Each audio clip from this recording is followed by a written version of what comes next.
오늘은 이제 왕이신 그리스도 주일입니다. 교회력으로는 이제 이번 주일이 이제 마지막 주일이 되고요. 다음 주일이 이제 대림절 첫째 주일인데 이제 교회력으로는 한 해의 시작과 같이 처음이 되는 것이죠. 이 왕이신 그리스도 주일이 처음 제정된 것은요 1925년인데요 당시 이탈리아 무솔리니의 파시즘 그리고 히틀러의 만행에 사람들이 이제 공포에 떨고 그런데 그때 이제 교회가 이걸 선포한 거예요. 진정한 통치자가 그들이 아니라 예수님이라고. 그래서 그것을 상기시키기 위해 이제 제정된 것이 오늘 이 왕이신 그리스도 주일입니다. 그러니까 이날은 마지막 날 주님이 다시 오실 때 왕권을 가지고 모든 것을 심판하신다. 그 그리스도 예수를 기념하는 날이죠.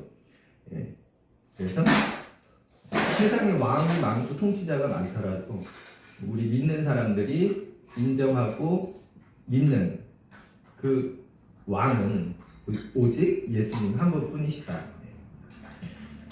그런 고백이죠. 오늘 본문을 보겠습니다. 31절, 33절을 한번 다시 읽어볼게요. 인자가 자기 영광으로 모든 천사와 함께 올 때에 자기 영광의 보좌에 앉으리니 모든 민족을 그 앞에 모으고 각각 구분하기를 목자가 양과 염소를 구분하는 것 같이 하여 양은 그 오른편에 염소는 왼편에 두리라. 여기서 이제 인자는 예수님이겠죠. 예수님이 다시 오실 때 심판하실 것이라는 건데 그때 사람들을 목자가 양과 염소를 나누듯이 그렇게 나누고요. 오른편에는 양을 왼편에는 염소를 둔다고 합니다. 그런데 이제 임금이 나와요. 이 임금이 오른편에는 양을 두고 왼편에는 염소를 두고서는 하는 말이 오른편에 있는 사람들에게 너희를 위해 예비된 나라를 상속받으라고 해요. 그러니까 우리가 흔히 말하는 천국의 개념이겠죠. 임금이 그 이유를 설명하는데 너희가 내가 줄일 때 먹을 걸 주었고 내가 목마를 때 맛있게 하였고 내가 헐벗었을 때 옷을 입혀주었고 병들었을 때 돌보았고 옥에 갇혔을 때 찾아봐 주었다는 겁니다. 그런데 이걸 가만히 듣고 보니 이 사람들이 나는 그런 적이 없거든요. 그래서 임금한테 묻습니다. 아니 저는 당신 때 그런 일을 한 적이 없는 것 같은데 무슨 말씀 지금 하고 계신 거예요? 라고 이제 묻는 것이죠. 근데 임금이 뭐라 합니까? 너희가 내 형제 중에 지극히 작은 자 하나에게 한 것이 나에게 한 것과 같다. 이렇게 말하죠. 여기서 이제 지극히 작은 자를요, 새 번역과 공동 번역에서는 보잘것없는 사람으로 이제 번역합니다. 임금이 이번에는 왼편에 있는 사람들에게 염소인 거죠. 그들에게 너희도 예비된 영원한 불에 들어가라. 그리고 그 이유를 설명하는데 너희는 오른편에 있는 사람들처럼 내게 하지 않았다는 거예요. 내가 배고파도 모른 척하고 목말라도 물 한 모금 주지 않았다라는 거예요. 그래서 이 사람들도 임금에게 묻습니다. 아니 우리가 언제 못 본 채 했습니까? 우리는 기억이 없는데요. 그랬더니 임금이 이제 똑같은 말을 하는 거예요. 여기 이 사람들 가운데에서 지극히 보잘것없는 사람 그 하나에게 하지 않은 것이 곧 내게 하지 않은 것이다. 그래서 너희들은 영원한 형벌로 들어가고 의인들은 영원한 생명으로 들어갈 것이다. 이렇게 임금이 말합니다. 오늘 말씀에서 또 알 수 있는 것이 우리가 분명 이제 천국 가는 것은 믿음으로 되는 거 아니에요. 예수를 하나님의 아들로 주로 그렇죠. 그리스도로 고백할 때 그 믿음으로만 우리는 구원을 받게 되는데 오늘 본문 내용은 그렇지 않잖아요. 분명히 행위로 된다고 하는 거예요. 지난 주일에도 말씀드렸는데 제가 지금 이신칭의 이신득이 그 교리를 부정하는 게 아니고요. 그러니까 오늘 본문의 말씀은 이렇게 해야 구원받는다로 받아들이면 곤란하고요. 왜냐하면 우리가 믿음으로 구원받는다는 것을 믿고 있기 때문에. 그래서 오늘 말씀 무슨 내용이냐면 너희가 믿음으로 구원받았다면 그 믿음에 합당한 열매를 맺어야 한다. 이런 뜻이 되겠죠. 만약에 너희가 믿음으로 구원받았노라고 하면서 믿음에 합당한 열매가 없다면 그 믿음은 가짜 아니냐? 이런 것이죠. 그런데 오늘 본문에서 말하는 그 믿음에 합당한 열매가 뭐냐면 지극히 작은 자, 지극히 보잘것없는 그 사람들을 보살피라는 거예요. 그런데 이 양과 염소의 비유가요, 사실은 이 달란트 비유랑 이렇게 같이 내려오는 이야기거든요. 우리가 달란트 비유하면 이 달란트를 재능으로 많이 생각을 하잖아요. 그래서 5달란트, 2달란트, 1달란트 받은 사람이 있는데 그게 이제 각각 받은 어떤 재능, 내가 하나님께로부터 받은 것들, 그렇게 이제 생각을 하는데 이 달란트 비유를 그렇게 뭐 해석을 해도 괜찮을 거예요. 그런데 오늘 양과 염소랑 이어지는 걸로 볼 때는 그게 좀 달라져요. 어떻게 되는 것이냐면 달란트 비유에서 이렇게 보면요, 5달란트를 받은 사람이 5달란트 이윤을 남기잖아요. 주인이 칭찬을 해요. 근데 칭찬을 하는데 어떻게 하냐면 지극히 적은 일에 충성하였다. 그러면서 칭찬을 하는 거예요. 두 달란트를 받은 사람이 또 2달란트를 남겼어요. 근데 그 2달란트 남긴 종에게도 주인이 뭐라고 칭찬하냐면 너가 작은 일에 충성하였다. 그리고 이제 1달란트 받은 사람이 나와요. 근데 이 사람은 그걸로 뭘 하지 않고 그냥 땅에 묻어두었어요. 왜 그랬을까 생각해보면 괜히 요거 가지고 뭐 장사를 하거나 어디 투자를 했다가 이거 날리면 어떡해. 그럼 나 완전히 혼나겠네. 그래서 아마 두려웠던 것 같아요. 그래서 땅에 잘 묻어두었다가 주인이 왔을 때 그대로 1달란트를 주인에게 내밉니다. 근데 이 주인이 이 악한 종아 하면서 화를 내면서 질책을 하는 거예요. 근데 왜 그랬을까? 5달란트, 2달란트 이윤을 남긴 그 종들에게 칭찬했던 내용을 보면 이 1달란트 받은 자에게 화를 냈던 이유는 지극히 적은 일에 충성하지 않았기 때문에. 그러니까 그 적은 일을 하지 않았다라는 거예요. 많이 남겨서 적게 남겨서 주인이 칭찬하고 화를 낸 것이 아니라 이 5달란트, 2달란트 남긴 종들은 작은 일을 했다는 것이고 1달란트 남긴 자는 그 작은 일을 하지 않았다는 거예요. 근데 그 작은 일이 양과 염소에서는 뭐라고 하냐면 지극히 가장 보잘것없는 사람들을 도와주는 일, 살피는 일, 보살피는 일이라고 하는 겁니다.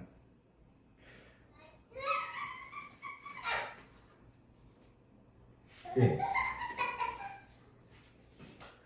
지난 주일이 이제 추수감사 주일이었는데 제가 누가복음 3장을 본문으로 했어요. 거기 보면 세례 요한이 하는 그 말씀들이 나오는데 세례 요한이 요단강에서 세례를 베풀면서 막 심판이 온다 막 이렇게 강조하니까 무리가 두려운 겁니다. 그래서 세례 요한에게 물어요. 아니 그럼 우리가 어찌 해야 됩니까? 그랬더니 세례 요한이 무리에게 뭐라고 하냐면 옷이 2벌이니 그럼 옷 1벌 없는 자에게 주고 먹을 것이 있다면 먹을 것도 그렇게 하라. 지금 세례 요한이 알려주는 천국 가는 비결이 좀 안 입고 넉넉한 옷 몇 벌 있으면 안 입는 거 1벌 없는 사람 주고 먹을 것도 그렇게 하면 된다라고 하는 거예요. 사실 이게 오늘 본문의 내용과 같은 내용입니다. 그게 큰 일이 아니잖아요. 그렇죠? 그래서 옷 없는 자는 지극히 보잘것없는 사람인 거예요. 그래서 이렇게 보면 믿음에 합당한 열매를 맺는 일이 성서에서 요구하는 것이 그렇게 어렵고 험하고 막 그러지 않거든요. 너무 간단하고 쉽고 내가 약간만 나누면 되는 그런 걸 요구하고 있어요. 네. 그런데 이제 궁금한 게 이거예요. 세례 요한도 그렇고 예수님도 그렇고 또 성서의 다른 본문들을 보아도 이 작은 자, 가난하고 힘없는 사람들, 또 구약에서는 고아와 과부와 나그네 이렇게 이런 사람들이 계속 강조되고 그들을 보살피고 도와줄 것을 거듭거듭 말씀하잖아요. 왜일까? 왜? 왜 그래야 되지? 꼭 내 것을 왜 꼭 나눠줘야 되지? 나 옷이 100벌 갖고 있는데 그냥 내가 다 가지면 안 돼? 꼭 나눠줘야 돼? 그렇게 생각해 볼 수 있잖아요. 그 이유가 여러 가지가 있겠지만 제가 오늘 이제 설교 제목인데 왕이 된 남자가 오늘 설교 제목이거든요. 근데 사실 이게 영화 제목이에요. 왕이 된 남자. 제가 이제 전에 그 영화를 보았는데 영화 얘기 조금만 드릴게요. 이 광해가 영화 속에서 광해가 독살의 위협을 받게 되는데 그러다 보니까 이제 대역을 생각을 한 거예요. 이렇게 위험에 처했을 때 이렇게 노출시킬 대역을 찾는데 이제 그 마땅한 인물이 마침 있는 거예요. 외모도 똑같고 목소리도 똑같고 또 연기를 했던 사람이라 아주 그 대역 역할을 잘하는 겁니다. 그런데 마침 그때 극중 광해가 진짜 독살을 당하게 돼요. 그래서 죽진 않는데 독에 중독이 되는 거죠. 그래서 치료를 하는 동안 그 대역을 사용하게 되는 거예요. 쓰게 되는 거예요. 그래서 한 보름 정도 기간 동안 이제 가짜 왕 노릇을 이 사람이 하게 되는데 그런데 처음에 그가 왕 노릇을 시작했을 때 그 이 사람을 찾아내고 또 그 대역을 시킨 도승지라는 사람이 있는데 그 도승지가 이 사람을 철저히 무시했어요. 그냥 연기만 잘하면 된다. 그리고 뭐 시키는 대로만 하면 된다. 그리고 절대 나서지 마라. 그거 당연한 거죠, 어떻게 보면. 그리고 이 대역을 맡은 사람은 이제 원래 광대 짓을 하던 천한 사람이었기 때문에 더욱 그런 것이죠. 그런데 이 가짜 왕이요, 진짜 왕과는 뭔가 다른 거예요. 품위가 떨어지고 방정맞고 물론 이런 모습도 가끔 보이지만 인간미가 있는 거예요. 그래서 그중 한 얘기가 있는데 밥을 먹는데요. 오죽 잘 먹냐면 이제 왕의 식사니까 막 진수성찬이잖아요. 양도 엄청나게 많은데 그걸 다 먹는 거예요. 개걸스럽게. 그리고서 이빨을 탁 쑤시면서 이 내관이죠. 내관한테 이렇게 묻는 거예요. 야, 나도 먹는 걸로는 어디 가서 안 빠지는데 이 왕이 진짜 엄청나게 먹나 보다. 음식이 그리 많으냐 이거죠. 그랬더니 그 내관이 설명을 해주는 거예요. 사실은 그 궁녀들이 그 왕을 직접 돌보는 그 궁녀들이 왕이 남기는 음식을 먹는다는 거예요. 왕이 남기지 않으면 이제 궁녀들은 먹을 게 없다라는 거예요. 굶게 된다. 근데 그 얘기를 이 가짜 왕이 듣고 나서 대역이 듣고 나서 어떻게 하냐면 다음 끼니부터는 팥죽 한 그릇만 먹어요. 일제 다른 음식은 손에 안 대고. 뭉클하죠 막. 뭐 영화 얘기를 지금 다 할 수는 없겠지만 이런 가짜 왕의 인간미, 마음 씀씀이 또 도승지가 절대 하지 말라는 그 진짜 왕 노릇도 하는 거예요. 이렇게 하다 보니까 정사에 직접 관여해서 막 그 잘못된 것을 지적하고 옳은 것을 주장하고 그래서 시행령을 막 직접 내리고 그리고 나중에 가짜 왕인 게 드러나요. 몇몇 사람에게 이제 들통나게 됩니다. 그런데 이들이 그 사실을 알고도 왕의 편을 드는 거예요. 왜냐? 이 가짜 왕이 진짜 왕 같거든요.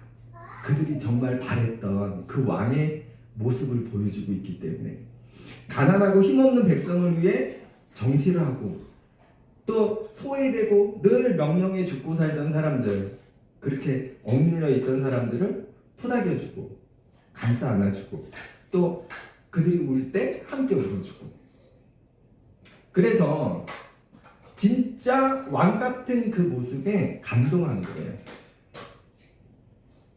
그래서 이제 도승지가 나중에 영화 끝 무렵에 진짜 왕한테 가요. 이제 왕이 치료를 받고 몸이 회복되었는데 가서 죽여달라고 하면서 자기가 두 왕을 섬겼다. 그러니까 당신은 진짜 왕이니까 내가 섬길 수밖에 없지만 나는 그 가짜 왕이 진짜 왕 같아서 섬겼다라는 거예요. 영화에서 대역이 분명 가짜였거든요. 그냥 대역이었는데 영화에서는 그 가짜가 진짜 왕이라고 하고 있는 거고요. 그리고 대역이 보름 동안 보여줬던 가난하고 힘없는 백성을 향하는 그런 다스림, 그런 통치가, 그런 마음가짐이 진짜 왕이 가져야 할 것들이라고 이제 말하고 있는 것이죠. 그런데 제가 이 영화 얘기를 왜 하냐 하면요, 꼭 예수님 같더라고요. 저는 예수님 생각이 나더라고요. 예수님도요, 지금 이 대역처럼 처음엔 출생이거든요. 목수의 아들로 태어났잖아요. 근데 전에도 말씀드렸듯이 목수가 오늘날 목수 생각하면 안 돼요. 이게 영어 성경에서는 빌더라고 하거든요. 그러니까 건축자예요. 건축자 이름 멋있죠. 막 설계하고 탁 헬멧 쓰고 이러는 사람 같은데 그게 아니라 막노동을 얘기하는 거예요. 이렇게 막 돌 나르고, 오늘날로 치면 시멘트 막 이렇게 해갖고 위에 벽돌 막 얹어서 오르락 내리락 하는. 네. 그리고 나사렛이라는 촌구석에서 그렇게 자라났어요. 아주 평범한 그런 청년으로. 제가 지금 평범하다는 것은 당시 거기가 그랬듯이 예수님도 가난하고 힘없는 사람들 중 하나였다라는 거예요. 그런데 예수님이 사역을 하시면서 제자들이 따르고 사람들이 따르기 시작했어요. 그래서 예수님이 선생님으로 이제 존경받는 위치가 되었습니다. 그런데 이분의 행동이 다른 선생들과는 많이 달랐어요. 죄인들과 식사하고 그들의 편이 되어주시기도 하고, 또 어느 날인가는 갑자기 수건을 두르더니 막 제자들의 발을 막 씻어주시는. 사람들은 예수님을 왕으로 여기고 따랐었거든요. 사람들이 본 왕으로서의 예수는 통치자로서의 왕, 권력가로서의 왕, 지배자로서의 왕. 그런데 예수님이 왕은 왕이셨는데 사람들이 바라고 생각했던 그 왕의 모습이 아니라 전혀 다른 모습의 왕으로 왕이셨던 거죠. 알고 보니 예수님은 항상 낮은 곳 가난한 자리를 보셨고 또 그들과 함께 울어주시고 그들의 편이 되어주셨어요. 오늘 제가 방금 말씀드린 광해라는 영화에서 그 대역이 보인 그 모습, 그래서 그 도승지가 진짜 왕한테 가서 두 왕을 섬겼다고 고백을 하면서 죽여달라고 하는데, 하나는 진짜 왕이고요, 또 하나는 진짜 왕이 아니라 가짜 왕인데 진짜 왕이 되는 사람이에요. 그렇죠? 예수님은 진짜 왕이시거든요. 그런데 우리가 가만히 생각해 보면 예수님이 진짜 왕이시기 때문에 우리가 그를 왕으로 인정하는가? 저는 그렇지 않아요. 그가 태어나면서부터 왕이기 때문에 그래서 왕으로 인정하는 게 아니고 그분이 보이신 모습들 있잖아요. 영화 광해에서 그 대역이 정말 가난하고 힘없고 고통받는 그 사람들의 사정을 듣고 사연을 듣고 울어주고 그 문제들을 해결하려고 몸부림치는 그런 모습들. 배고픔을 아니까 배고픈 사람을 이해하고 도와주고 함께 하려고 했던 그 모습. 예수님이 그런 모습들을 보이셨고 그것들 왕으로서의 하셨던 진짜 그 모습들 때문에 그래서 우리가 왕으로 인정하는 게 아닌가. 그래서 한편 우리가 생각해보면 예수님이 그런 가난하고 힘없는 자리로 이 땅에 오신 이유가 거기에 있지 않을까 저는 생각을 해요. 왜냐하면 그 광야에서도 그 대역이 천민이었기 때문에 본인이 가난하고 힘들게 살았기 때문에 그 사람들의 아픔과 처지가 눈에 들어오고 귀에 들리고 마음으로 함께 할 수 있었던 거거든요. 근데 진짜 왕은 모르잖아요. 그러니까 그 사람들의 아픔을 보지 못했죠. 예수님이 그렇게 낮고 천한 자리로 오셨던 이유, 가난한 자리로 오셨던 이유가 바로 그것이 아닐까. 그들의 고통을 정말 지식적으로가 아니라 온몸으로 함께 하시기 위해서. 그래서 예수님은 하나님의 아들이시니까 뭐 태생적으로 왕이라고 하실 수 있지만 그러나 우리가 인정하는 그 왕 예수 그리스도는 그래서 왕이 아니라 그분이 보이신 그 사랑과 섬김과 희생의 모습 때문이 아닌가요? 그래서 우리는 왕이라고 하면 군림하고 명령하고 복종시키는 그런 왕을 떠올리지만 예수는 그런 왕이 아니라 죽기까지 섬기는 왕이셨다. 오늘 본문에서요, 임금이 그런 것을 요구하잖아요. 지극히 작은 자를 살피라고 그것이 곧 내게 한 것이고 그들에게 하지 않은 것이 곧 내게 하지 않은 것이다. 왜 이렇게 강조할까요? 임금이 그런 거예요. 임금이 그래 먹은 거예요. 임금 눈에는 거기밖에 안 보이는 거예요. 가난한 자리, 배고픈 자리가 그 임금의 눈에는 그게 중요한 거예요. 영화 속에서 광해가 그랬듯이 오늘 본문에서의 임금도 그런 겁니다.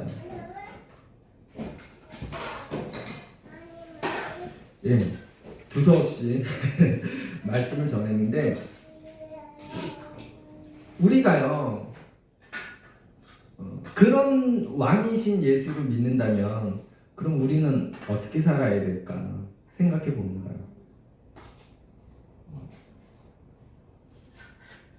그렇게 없는 자와 약한 자의 울음과 그들의 한숨 소리를 그것으로 향하실 수밖에 없는 그런 왕이신 예수를 우리가 왕으로 인정한다면 오늘날 교회는 사실 그분의 신하일 수도 있는 거고, 그렇죠? 그분의 일을 맡은 사람들이니까. 그렇다면 그 사람들은 어떻게 살아야 할까? 그걸 좀 깊이 생각해 보면 좋겠고요. 그리고 중요한 것은 그래서 왕이 그렇게 새겨 먹었으니 우리도 그렇게 살아야 할 건데, 그런데 그 왕이 우리에게 요구하는 게 그리 크지 않다.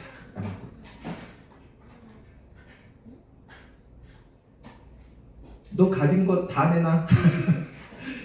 그런 게 아니잖아요. 세례 요한의 말처럼 옷이 여벌 있으면 한 벌 나눠주고 먹을 것이 좀 넉넉하다면 빵 한 조각 나눠주는 일입니다. 그런데 오늘날 우리는 이 작은 일조차 하고 있는가 한번 생각해 보면 좋겠고요. 물론 이제 우리는 그렇게 살아왔던 것 같아요. 그러나 또 앞으로도 그렇게 살아갈 수 있는 우리가 되면 좋겠고요. 또 우리가 그렇게 살아갈 때 진짜 예수님을 왕으로 인정해 드리는 게 아닐까 싶습니다. 기도하겠습니다.